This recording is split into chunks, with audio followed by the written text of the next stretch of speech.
Hi, I'm Sue. Thank you for joining me for today's Bible reading for January 9th. Today I'm reading Genesis 27 through 29 from the World English Bible. Verse 1. When Isaac was old and his eyes were dim so that he could not see, he called Esau his elder son and said to him, "My son." And he said to him, "Here I am." He said, "See, now I am old. I don't know the day of my death.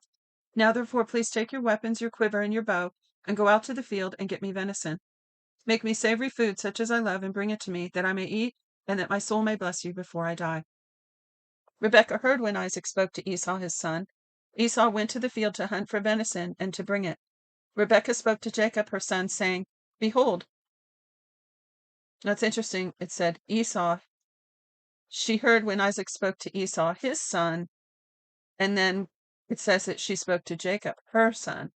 So it continues with this idea of a rivalry between them, because I think it was yesterday's reading. It said Isaac loved Esau and Rebekah loved Jacob. So they had favoritism going on in their family.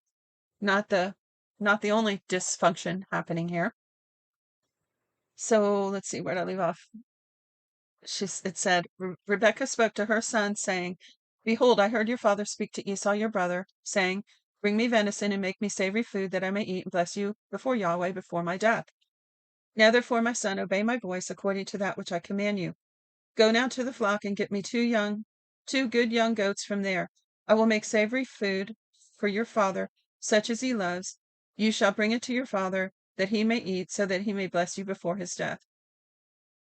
Jacob said to Rebekah his mother, "Behold, Esau my brother is a hairy man, and I am a smooth man. What if my father touches me? I will seem to him as a deceiver, and I would bring a curse on myself and not a blessing."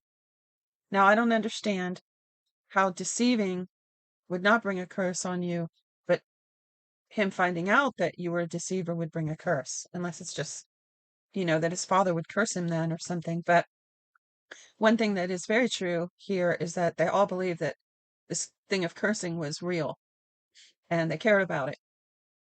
So it says both cursing and blessing, that is. They believed in that.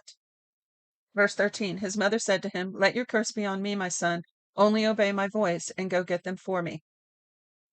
He went and got them and brought them to his mother. His mother made savory food such as his father loved.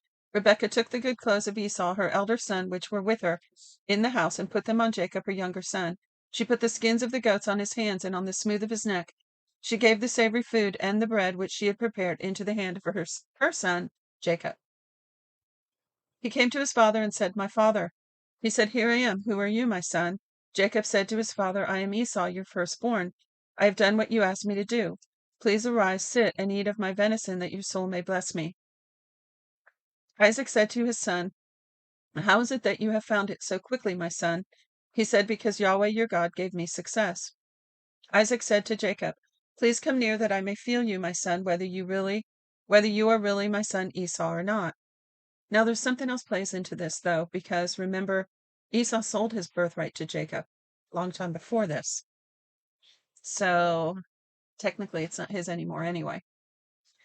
But it doesn't really explain all that here. It's funny. Verse 22. Jacob went near to Isaac his father. He felt him and said, "The voice is Jacob's voice, but the hands are the hands of Esau." He didn't recognize him because his hands were hairy, like his brother Esau's hands.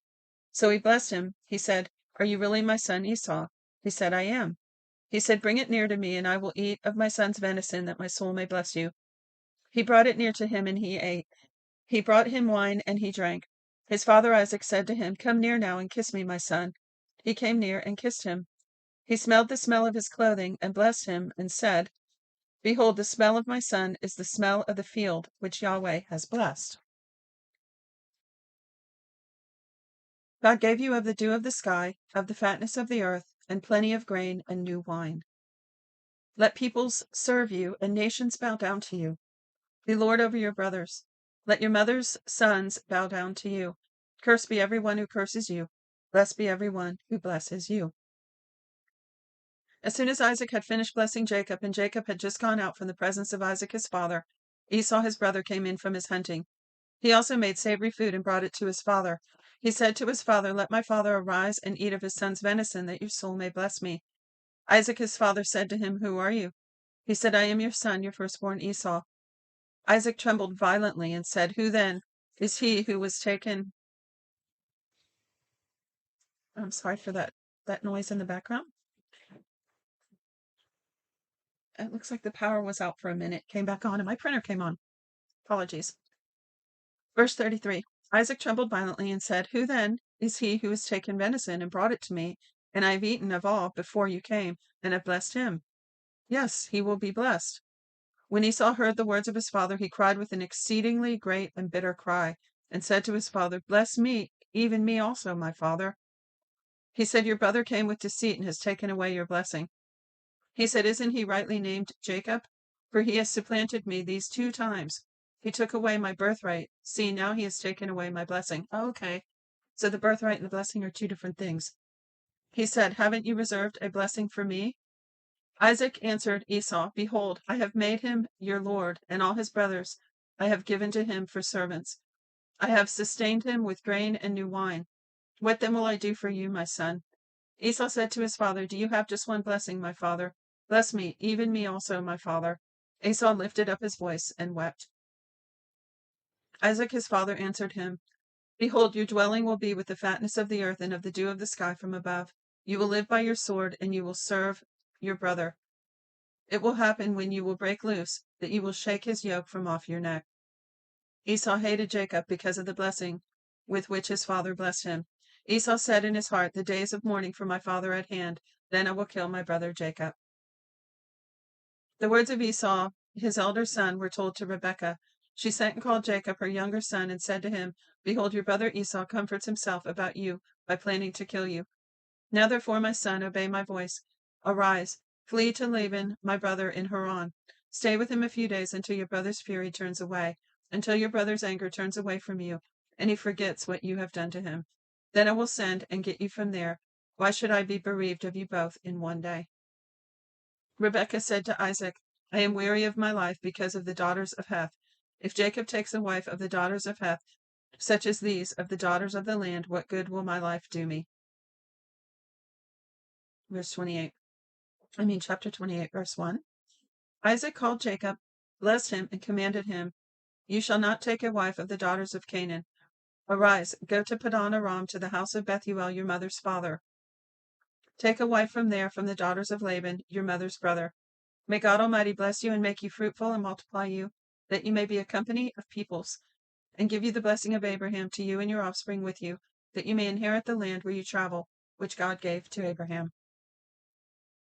Isaac sent Jacob away.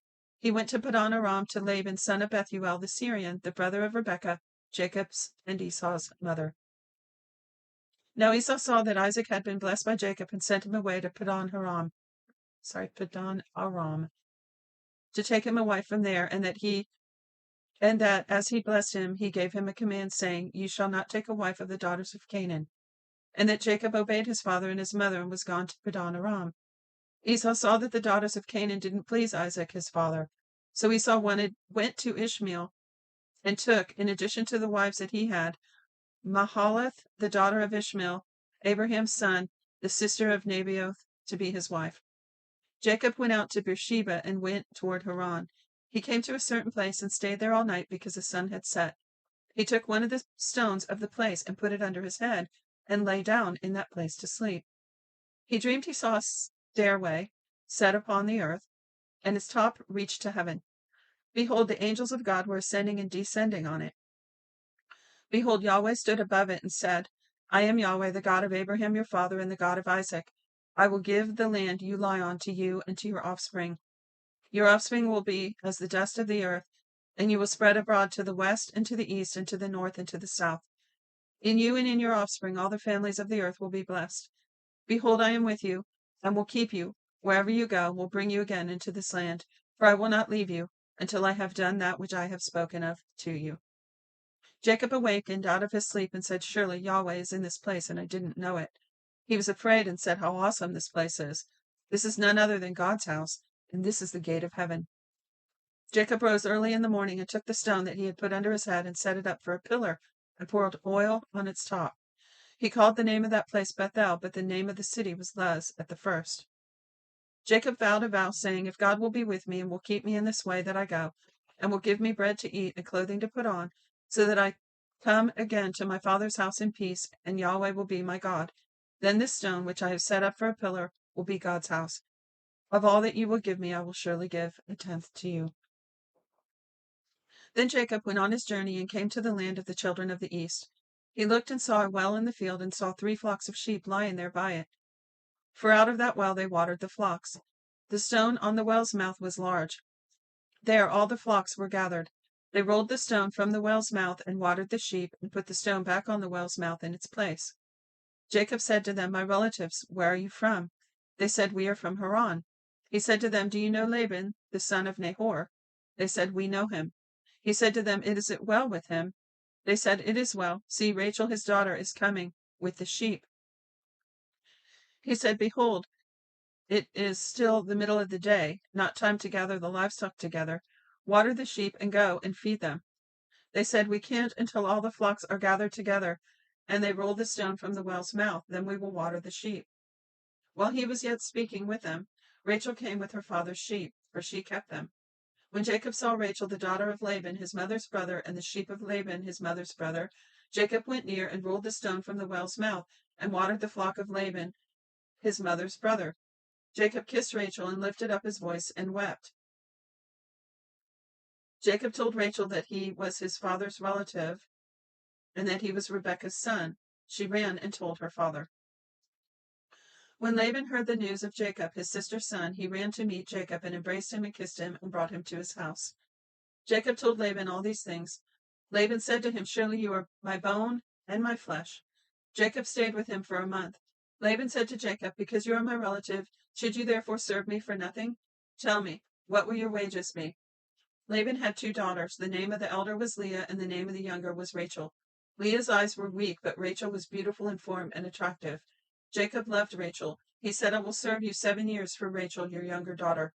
Laban said, It is better that I give her to you than that I should give her to another man. Stay with me. Jacob served 7 years for Rachel. They seemed to him but a few days for the love he had for her. Jacob said to Laban, Give me my wife, for the days are fulfilled that I may go into her. Laban gathered together all the men of the place and made a feast. In the evening he took Leah his daughter and brought her to Jacob. He went in to her. Laban gave Zilpah his servant to his daughter Leah for a servant. In the morning, behold, it was Leah. He said to Laban, What is this you have done to me? Didn't I serve with you for Rachel? Why then have you deceived me? Laban said, It is not done so in our place to give the younger before the firstborn. Fulfill the week of this one, and we will give you the other one also for the service which you will serve me for 7 more years. Jacob did so and fulfilled her week. He gave him Rachel his daughter as a wife. Laban gave Bilhah his servant to his daughter Rachel to be her servant. He went in also to Rachel, and he loved also Rachel more than Leah, and served with him 7 more years. So there's more preferential treatment going on in the family. 31. Yahweh saw that Leah was hated, and he opened her womb, but Rachel was barren. Leah conceived and bore a son, and she named him Reuben, for she said, Because Yahweh has looked at my affliction, for now my husband will love me. Now, for anyone who's not familiar with Bible reading or new to Bible reading, that Reuben, this first of Jacob's sons, is the first son of the 12, which become the 12 tribes of Israel. So there's Reuben. So it says, She conceived again and bore a son and said, Because Yahweh has heard that I am hated, he also therefore has given me this son also. She named his name Simeon. So it's the second of the 12 tribes. She conceived again and bore a son. She said, Now this time my husband will be joined to me, because I have borne him 3 sons. Therefore his name was called Levi. And that's who becomes the Levites, who the priests came out of later on when they built the temple. Verse 35, She conceived again and bore a son. She said, This time I will praise Yahweh. Therefore she named him Judah. That's the tribe that Jesus came out of. Then she stopped bearing. And that's the end for today. So just to rehash that last part. So we had, I'm looking at the children here.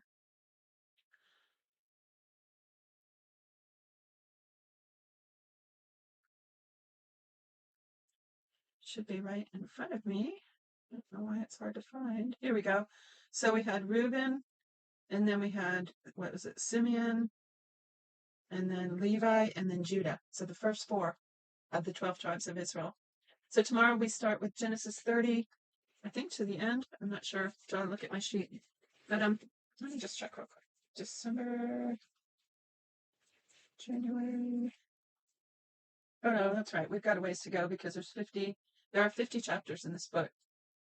So tomorrow we'll be reading 30 and 31 for January 10th. I hope you'll join me. Be sure to check the description for special links there and also an email address where you can get your free 1-year Bible. Until next time, shalom.